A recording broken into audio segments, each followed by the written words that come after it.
আল্লাহ যেন বলছেন, বান্দারে আমি রহমান উপরে, তুমি মানুষ নিচে। আমি রহমানের রহমত যদি তুমি মানুষ পর্যন্ত আনতে চাও, দুনিয়ার কোন তন্ত্রে মন্ত্রে ইজমে আর সিস্টেমে কাজ হবে না। রাস্তা একটাই, রহমান আর বান্দার মাঝখান দিয়া কোরআন ঢুকায়া দাও। মানুষ কোরআনী শিক্ষায় শিক্ষিত হবে তো রহমানের সাথে মানুষের সম্পর্ক হবে। কোরআন থেকে বিচ্ছিন্ন হয়ে যাবে তো বান্দা মানুষ রহমান থেকেও বিচ্ছিন্ন হয়ে যাবে। এই খবর শয়তানের আছে না নাই? এই জন্য শয়তানের চূড়ান্ত টার্গেট হচ্ছে আমাকে আপনাকে কোরআনী শিক্ষা থেকে দূরে সরায়া আল্লাহ থেকে আমাকে বিচ্ছিন্ন করা, সিরাতে মুস্তাকিম থেকে সরায়া দেওয়া। কিন্তু শয়তান বড় বাটপার না চালাক। পোলাপাইন, তোরা আমার সাথে কথা না বললে কিন্তু আমি হুজুরে মাইক দিয়ে যাবো, গাড়ির টিকিট কাটা আছে, আমার টেনশন নাই। বল, শয়তান চালাক না বাটপার? চালাক আর বাটপার এক জিনিস না। চালাক তো হইল যার মাথায় মগজ আছে, বুঝ আছে। বলে বুঝ আছে কি নাই বুঝবো কেমনে? তো আল্লাহ বলেন, যে সৃষ্টি দেখা স্রষ্টা চিনে, বোঝা গেল ওর মাথায় বুঝ আছে। কথাকার সূরা আলী ইমরানে আল্লাহ বলেছেন, ইন্না ফি খালকিস সামাওয়াতি ওয়াল আরদি ওয়া ইখতিলাফিল লাইলি ওয়ান নাহার লাআয়াতিল লিউলিল আলবাব। যার মাথায় মগজ আছে, এই সৃষ্টির মধ্যে সে তার রবের অস্তিত্ব খুঁজে পায়। যেহেতু শয়তান রব মানে না, বুঝতে হবে শয়তান চালাক না। কি আরো জোরে? খালি বাটপার না, আরো কিছু আছে। একজনে বলস না, একটা হিরিস নিয়ালা। সাবাস, মাশাআল্লাহ। শয়তান খালি বাটপার না, কি বাটপার? ওরে বাটপার, মাশাআল্লাহ। আমাদের এক ভাই শব্দ একটা বলছেন, আল্লাহ কবুল করছে। জওয়ানে বরকত আছে, বোঝা গেল। আল্লাহ বরকত আরো বাড়াইয়া দেন। আল্লাহ, বাটপার কোনোদিন মানুষকে এক পদ্ধতিতে ধোঁকা দেয় না। শয়তান নিজেও বলেছে, আমি এক পদ্ধতিতে ধোঁকা দেব না। কোথায়? আল্লাহ জানাইছেন কোরআনে, সূরা আরাফ আয়াত নম্বর 17, শয়তানের কথা। আল্লাহ বলেন, সুম্মা লাআতিয়ান্নাহুম মিন বাইনি আইদিহিম ওয়া মিন খালফিহিম ওয়া আন আইমানিহিম ওয়া আন শামাইলিহিম ওয়া লা তাজিদু আকসারাহুম শাকিরিন।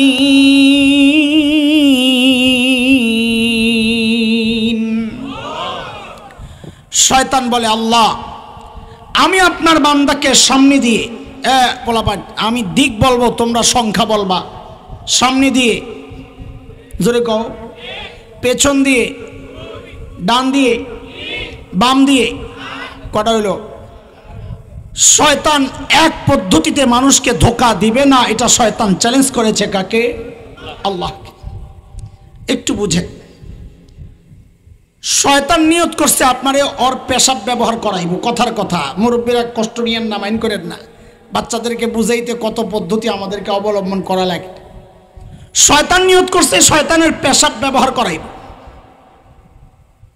শয়তানের সিস্টেমটা বুঝাইতেছি। আমার হাতে কি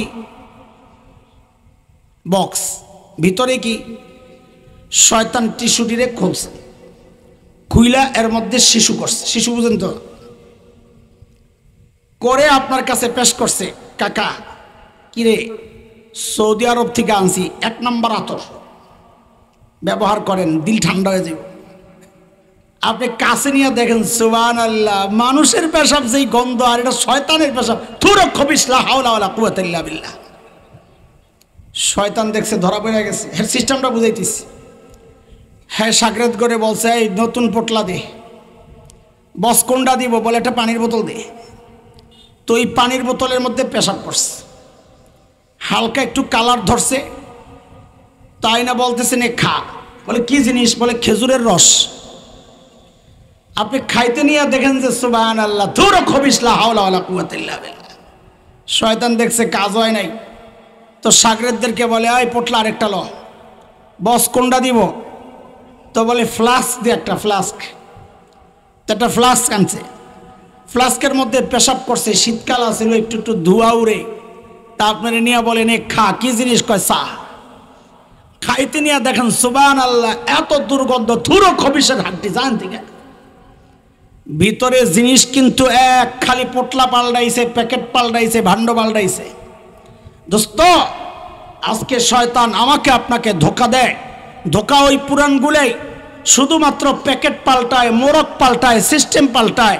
সময়ের আলেমদের কর্তব্য হচ্ছে আপনাদেরকে ধরে ধরে দেখায়া দেওয়া, প্যাকেট ছিঁড়ে ছিঁড়ে বুঝাইয়া দেওয়া, ও ভাই দেখো ভেতরের জিনিস কিন্তু আগেরটাই। কোরআন থেকে দূরে সরানো শয়তানের চূড়ান্ত টার্গেট, এটা মাথায় রাখেন। আমাদের গোড়া ঠিক রাখেন কথার। এই টার্গেট বাস্তবায়নও শয়তান এক পদ্ধতি গ্রহণ করে নাই। ওই যুগে পদ্ধতি গ্রহণ করেছিল কি? আবু জাহেলদেরকে দিয়ে বলাইছিল লা তাসমাউ লিহাযাল কোরআন ওয়ালগাউ ফি, কোরআন শুনবা না, কাউকে শুনতেও দিবা না।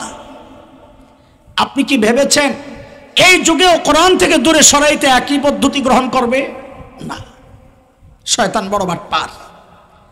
শয়তান কি পদ্ধতি গ্রহণ করেছে? মৌলিকভাবে আমি দুই ধরনের পদ্ধতি খুঁজে পাইছি, আমি যতটুকু বুঝেছি। এক হচ্ছে কোরআনের বিধান ধরে ধরে আমাকে আপনাকে দূরে সরানোর চক্রান্ত, আরেক হচ্ছে টোটালি দ্বীনি শিক্ষা থেকে আমাকে আপনাকে দূরে সরানোর চক্রান্ত। আমি দুইটা উদাহরণ দিলে আমার কথা শেষ হয়ে যাবে। আমাদের আরেক ভাই, আপনাদেরই সন্তান, মাওলানাও আছেন, চলে আসবেন, অনেকক্ষণ হয়েছে আসছেন, কথা বলবেন তিনি। আকাশের অবস্থাও ভালো না, মাঝে মাঝে দেখি বিজলি চমকাইতেছে। আমি কাম সেরা যাইতেছি গিয়া, এরপরে কি হইল আল্লাহ জানে। দোয়াও করতে পারি না, আল্লাহ বৃষ্টি দিয়েন না। যেই অবস্থা দেশের, ওই দিন এক মাহফিলে গেছি, দেখি আকাশ কেমন কেমন করে। তা আমি আল্লাহ বৃষ্টি দেন, মানুষ অবাক হয়ে গেছে। মাহফিল তো শেষ হয়ে যাবে, তোমার ঘোড়া টিমের মাহফিল লয়ে বই রয়েছ, সারা দেশের মানুষ কষ্ট পাইতেছে। এমন হাজার মাহফিল বাদ দিলে কি বেটা বৃষ্টি দরকার, রহমতের বৃষ্টি। তো আসুক ইনশাআল্লাহ, কোনো সমস্যা নেই, ঠিক আছে না? আপনারা না ঘাবড়াই যাবেন আবার বৃষ্টি আইলে, আসুক। তো বলছিলাম কোরআন থেকে দূরে সরানোর পদ্ধতি মৌলিকভাবে কয়টা বলেন? আমার সাথে মুখস্থ করেন, পড়া কয়টা? এক, বিধান ধরে ধরে কোরআন থেকে দূরে সরায়। আরেক, কোরআনের শিক্ষা ব্যবস্থা থেকে দূরে সরায়। দুইটা উদাহরণ দিলেই আমার কথা শেষ হয়ে যাবে, সময় শেষ হয়ে যাবে। এক নাম্বার উদাহরণ দিচ্ছি, বিধান ধরে ধরে কোরআন থেকে যে দূরে সরায় শয়তান। শরীয়তের একটা বিধান, লিযাকারি মিসলু হাজ্জিল উনসায়াইন, সূরা নিসা 11 নম্বর আয়াত। আল্লাহ বলছেন দুইজন নারী যা পাবে একজন পুরুষ সমান পাবে। বলেন এই বিধান কার? সবাই বলেন তো, এই বিধান কার? আয়াতটার তর্জমা সহজভাবে আমরা এমনি করি, আমি যেভাবে বলি আমার সাথে বলেন, সবাই বলেন। ছেলে পাবে যা, মেয়ে পাবে অর্ধেক, মেয়ে পাবে যা। সবাই না বললে পড়া মুখস্থ হবে না। বলেন মেয়ে পাবে যা, ছেলে পাবে ডাবল। বলেন তো চিল্লায়া, বিধান কার? শয়তান শুরু করছে চক্রান্ত, এই বিধান থেকে মানুষকে দূরে সরাইতে হবে। নানান ভাবে মানুষকে ফুসলাইছে। কি বইলা?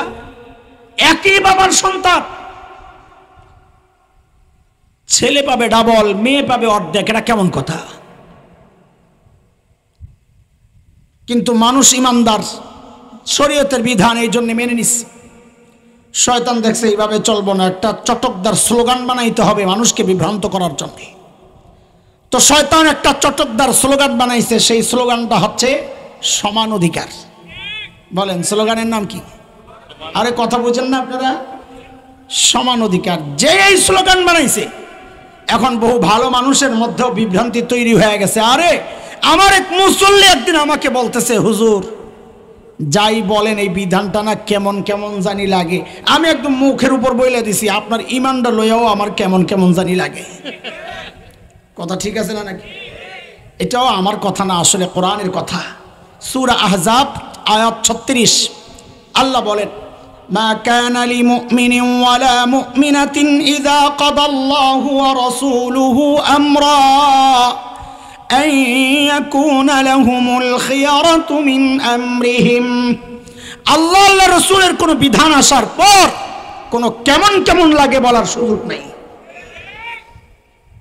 তারপরেও তো আপনাকে লাগে, যেন না লাগে ক্লিয়ার করার দায়িত্ব আমরা যারা কথা বলি, আমাদের মানুষের ব্রেন সাফ করা, ওয়াশ করা। এটা বুঝার জন্যে যে একজন ছেলে যা পায় মেয়ে কেন অর্ধেক, মেয়ে যা পায় ছেলে কেন ডবল, এটা বুঝার জন্যে একটা উদাহরণ শোনে। হুজুর মাদ্রাসার বাজার করাবেন, কথার কথা। বোর্ডিং ম্যানেজারকে ডাক দিছে, ভাই বাজারে কত লাগবে?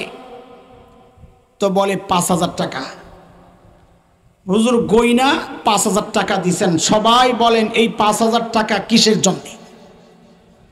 সবাই বলেন কিসের জন্য? টাকা দেওয়ার পরেই হুজুরের একটা ছোট্ট বাচ্চা এসে বলে, আব্বা বলে আমিও একটু বাজারে যেতে চাই। ঠিক আছে যাও। তো ছেলে একটু কেমন মোড়ামুড়ি করতেছে। তো বাবা আর মা সন্তানের স্বভাব সম্পর্কে সবচেয়ে ভালো জানেন। ওর মোড়ামুড়ি দেখে হুজুর বুঝছেন ও কি বলতে চায়।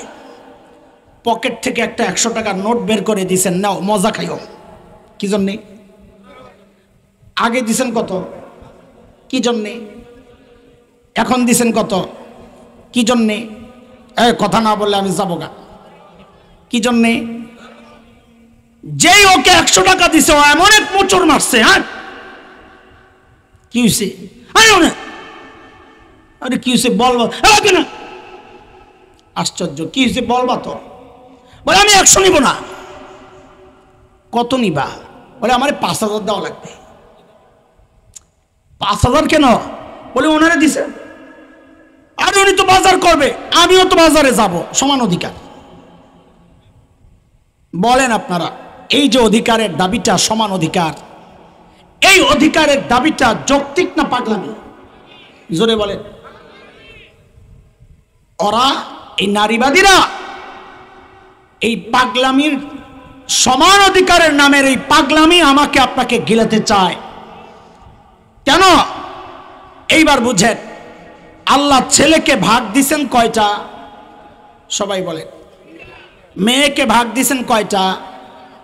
আল্লাহ ছেলেকে ভাগ দিছেন 2টা, কিন্তু দায়িত্ব দিছেন 4টা। মেয়েকে ভাগ দিছেন 1টা, দায়িত্ব আমি যেভাবে বলি পোলাপান ওইভাবে বলবা, যেন ওদের কলিজায় যায় লাগে। খবরদার ব্যতিক্রম করবা না। ভাগ দিছেন কয়টা? দায়িত্ব 0। আহা বললো না তো কেউ। কথা বুঝেন নাই আপনারা? না না, এইভাবে বললে হবে না, আমি যেভাবে বলছি ওইভাবে। ভাগ দিছেন কয়টা? দায়িত্ব 0। আবার আল্লাহ ছেলেকে ভাগ দিছেন কয়টা? দায়িত্ব। মেয়েকে ভাগ দিছেন কয়টা? দায়িত্ব। সাবাস। ছেলেকে 2 ভাগ, দায়িত্ব 4টা কেমনি? বুঝেন। আল্লাহ ছেলেকে যেন বলছেন, ও ছেলে তুমি যদি স্বামী হও তো স্ত্রীর ভরণ পোষণের দায়িত্ব তুমি স্বামীর। ও ছেলে তুমি যদি বাবা হও তো কন্যার ভরণ পোষণের দায়িত্ব তুমি বাবার। ও ছেলে তুমি যদি সন্তান হও তো মায়ের ভরণ পোষণের দায়িত্ব তুমি সন্তানের। ও ছেলে তুমি যদি ভাই হও তো বোনের ভরণ পোষণের দায়িত্ব তুমি ভাইয়ের। খেয়াল করছেন? এবার বলেন ভাগ কয়টা?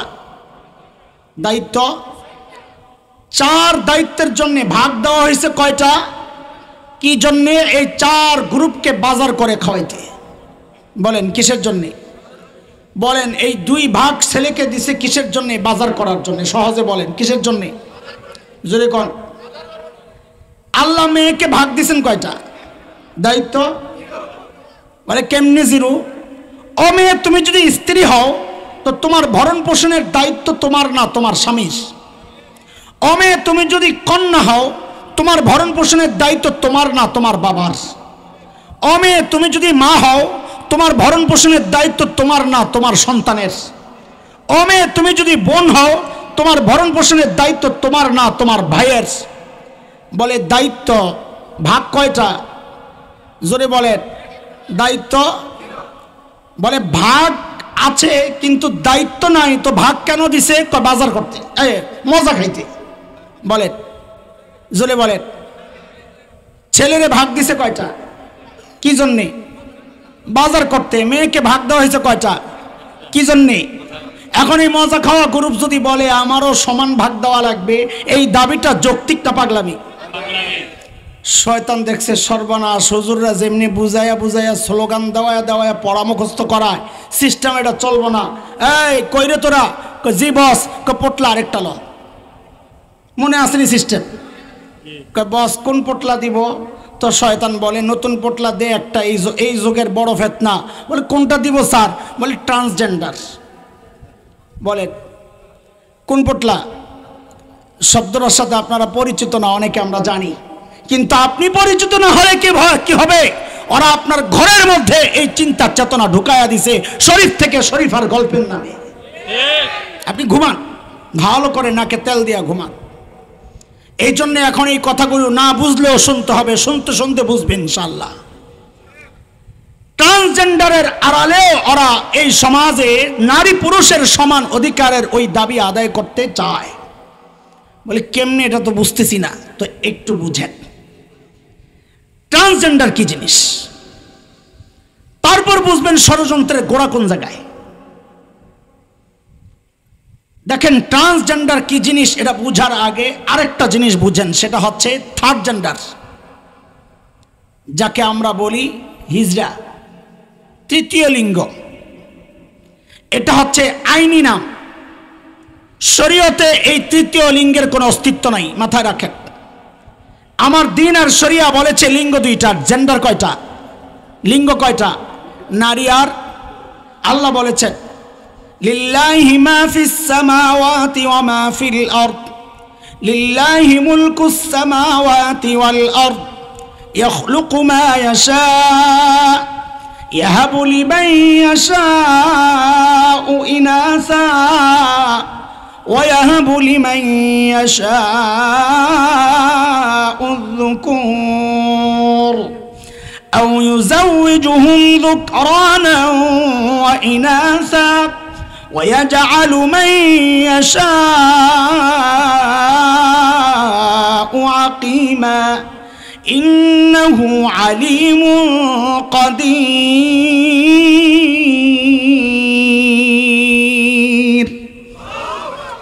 আল্লাহ বলেন আমি যাকে চাই তাকে শুধু মেয়ে দেই।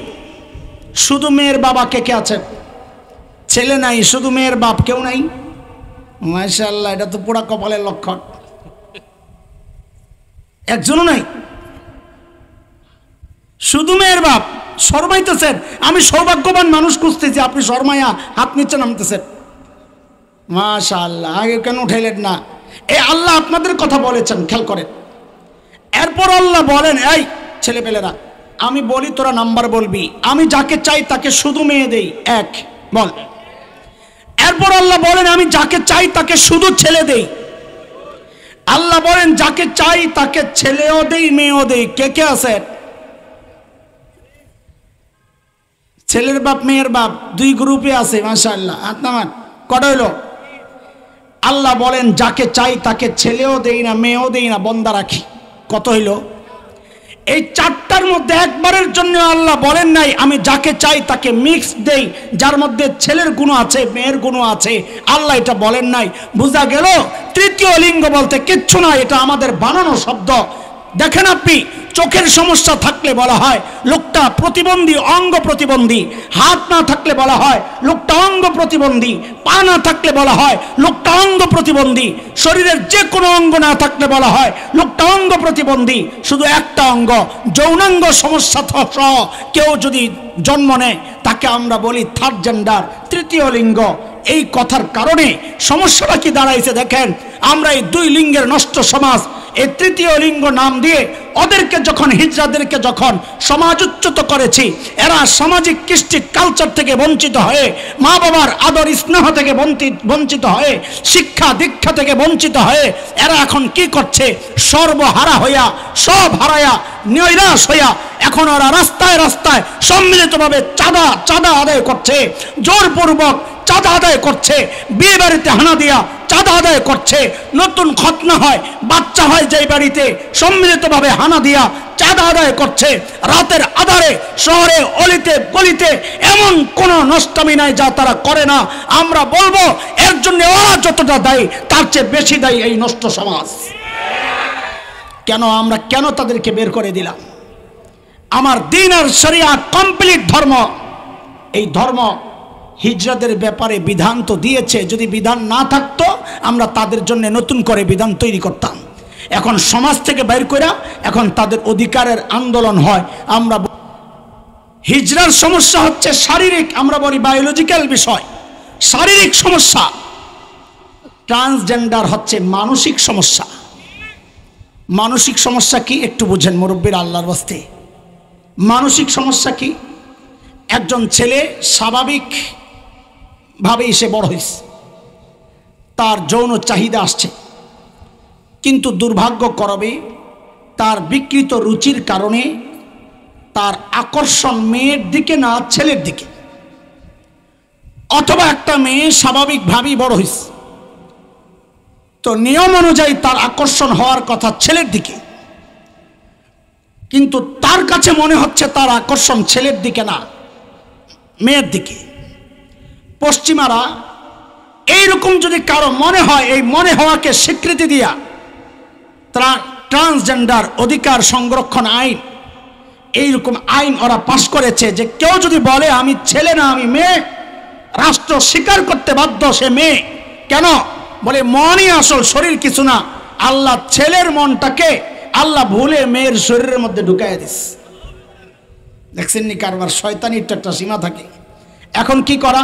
এখন কাড়াকাড়ি কইরা মেয়ের মতো কিছু সার্জারি করে মেয়ের মতো বানায়া দাও, আর মেয়েরই কি করো, কাড়াকাড়ি করে বিশেষ অঙ্গ প্রতিস্থাপন করে দাও। এটা হচ্ছে ট্রান্সজেন্ডার।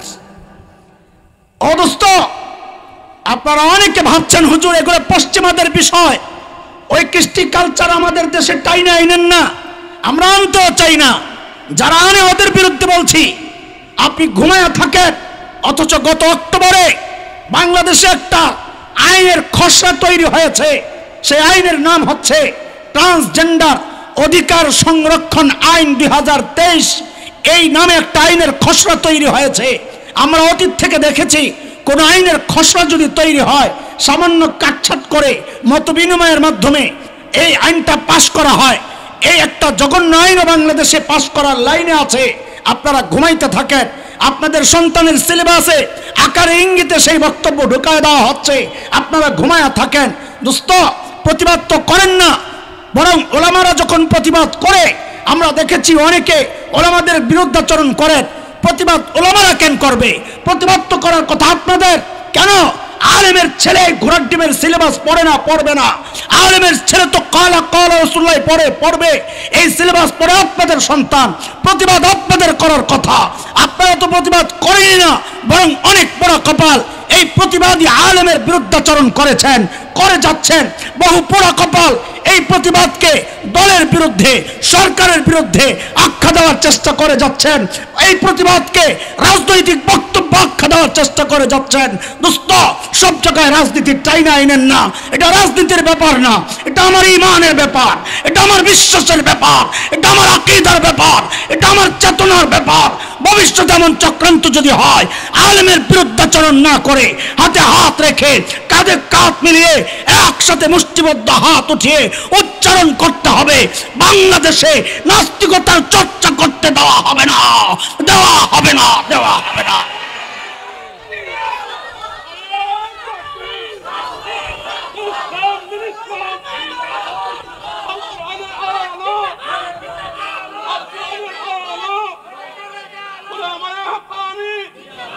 মোহতারাম হাজরিন, মনে আছেনি কথা কোন থেকে আনছিলাম? সমান অধিকার মনে আছে? শরীয়ত বলে ছেলে পাবে 2, মেয়ে পাবে। খেয়াল করেন, শয়তান দেখছে ওইভাবে আগাইতে পারে নাই, তো নতুন প্যাকেট আনছে। নতুন প্যাকেটের নাম বলে ট্রান্সজেন্ডার দিয়া সমান অধিকার কেমনি বাস্তবায়ন করবে হুজুর?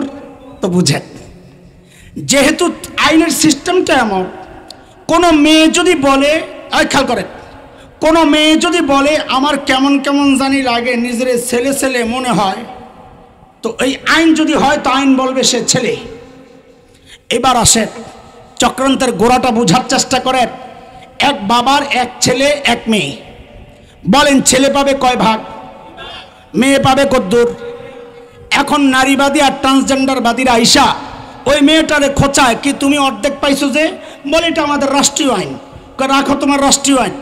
রাষ্ট্রের নতুন এক আইন হয়েছে, বলে কি নাম? বলে ট্রান্সজেন্ডার অধিকার সংরক্ষণ আইন।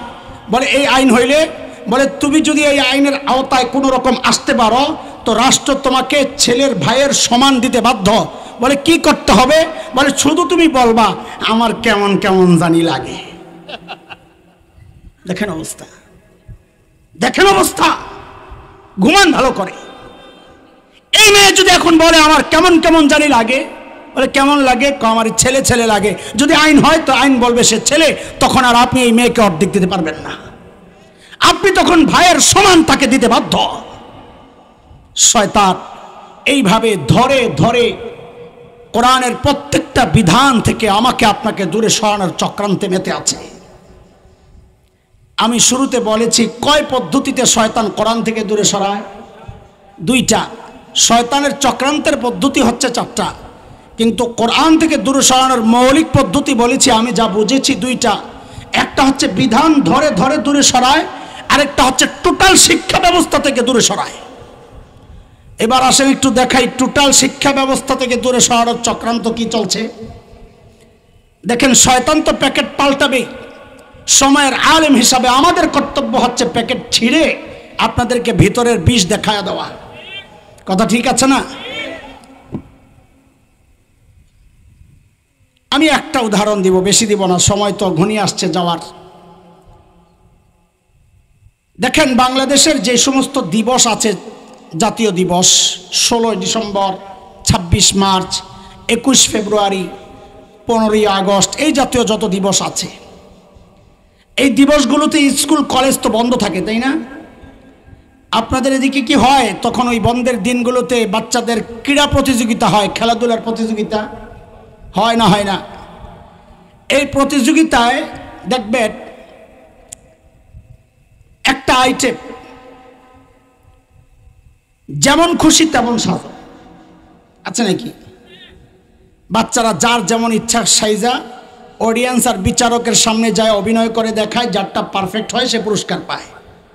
দেখেন না আপনারা? কথা বলে না। এই যেমন খুশি তেমন সাজের একটা নতুন সাজ আমাদের কানে আসছে। সেটা হচ্ছে একটা ছোট্ট মেয়েকে শাড়ি পরায়া যুবতী মেয়ে সাজানো হয়, বাচ্চা মেয়ে। একটা ছোট্ট বাবুকে, ছেলেকে দাড়ি টুপি লাগায়া হুজুর সাজানো হয়। ওরা কি করে?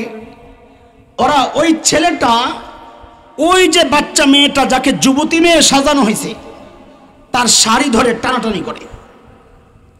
কি বুঝায়? এটা হচ্ছে 71-এর চিত্র। 71-এ এইভাবেই রাজাকাররা আমাদের মা বোনদের ইজ্জত হরণ করেছে। উদাহরণ নাম্বার 1। উদাহরণ নাম্বার 2, বাংলাদেশের টেলিভিশন, সিনেমা, থিয়েটার, নাটক যেগুলো হয়, 2টা চরিত্র থাকে সাধারণত। একটা ভিলেন চরিত্র আর একটা নায়ক চরিত্র, একটা গাদ্দার আর একটা ভালো নায়ক। এই 2 চরিত্র ওরা সাজায় কিভাবে? নায়ককে দিয়ে সমাজের সব ভালো কাজগুলো করায়া দেখায়, আর ভিলেন গাদ্দার যেটা নষ্ট চরিত্র, তাকে দিয়ে সমাজের সব খারাপ কাজগুলো করে দেখায়। ইদানিং আমরা শুনতে পাচ্ছি ওই যে ভিলেনটা, গাদ্দারটা, ওই গাদ্দার সাজানোর ক্ষেত্রে ওরা কি করে? ওই গাদ্দারের, ভিলেনের মাথায় টুপি লাগায়া দেয়, মুখে দাড়ি লাগায়া দেয়। চলছে চক্রান্ত। উদাহরণ নাম্বার 3, 2013 ওই সময়ের কথাগুলো আপনাদের অনেকের মনে থাকার কথা। ঢাকার শাহবাগে গণজাগরণ মঞ্চ বসেছিল, মনে আছে?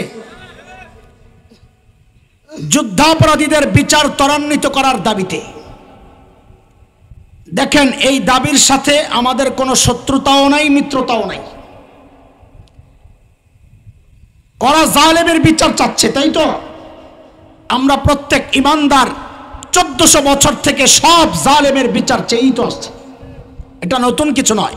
আচ্ছা বাবা বসেন, পরে দিয়ে বড় হুজুর আসবে যখন তখন দিয়ে রাখেন। এটা বলে ওনাকে বোঝানোর কথা, বোঝানোর জন্য বলছি।